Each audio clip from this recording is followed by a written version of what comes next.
السلام علیکم، میرا نام ہے علینا عباس۔ آج میں آپ لوگوں کے لیے لے کر آئی ہوں انجمن پنجاب کی تحریک کے اغراض و مقاصد۔ جیسے کہ ہم نے اس سے پہلے انجمن پنجاب کی تحریک کا پس منظر دیکھا تھا، تو آج دیکھیں گے ہم اغراض و مقاصد کے حوالے سے۔ دیکھتے ہیں۔ اول، قدیم مشرقی علوم کا احیاء۔ دوم، صنعت و تجارت کا فروغ۔ سوم، باشندگان ملک میں دیسی زبان کے ذریعے علوم مفیدہ کی اشاعت۔ چہارم، علمی و ادبی، معاشرتی اور سیاسی مسائل پر بحث و نظر۔ پنجم، صوبے کے بارسوخ اہل علم طبقات اور افسران حکومت میں رابطہ۔ ششم، پنجاب اور ہندوستان کے دوسرے خطوں کے ساتھ روابط اور تعلقات کی استواری۔ ان مقاصد کی تکمیل کے لیے مدارس، کتب خانے اور دارالمطالعے قائم کرنے کا منصوبہ بنایا گیا۔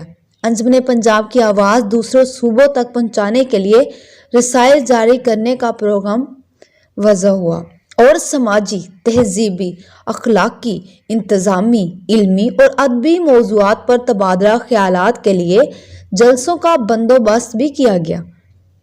اغراض و مقاصد کی روح سے انجمن پنجاب کا دائرہ بے حد وسیع نظر آتا ہے۔ تاہم جنگ آزادی کے بعد عوام انگریزوں سے ڈرے سہمے رہتے اور ان کے ہر اقدام کو خدشے اور بدگمانی سے دیکھتے تھے۔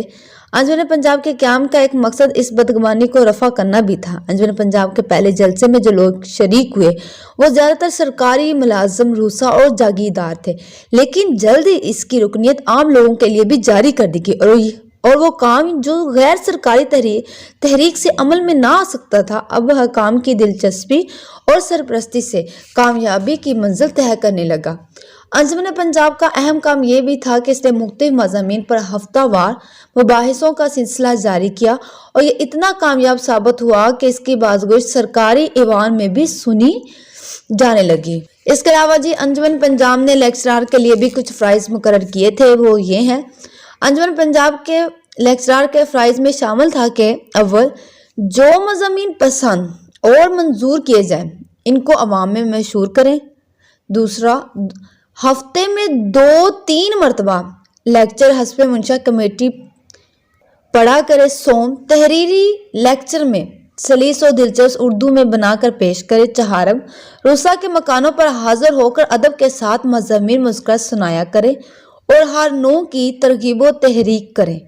پنجم، رسالے کی طباعت، تربیت اور مضامین کی درستگی وغیرہ کریں۔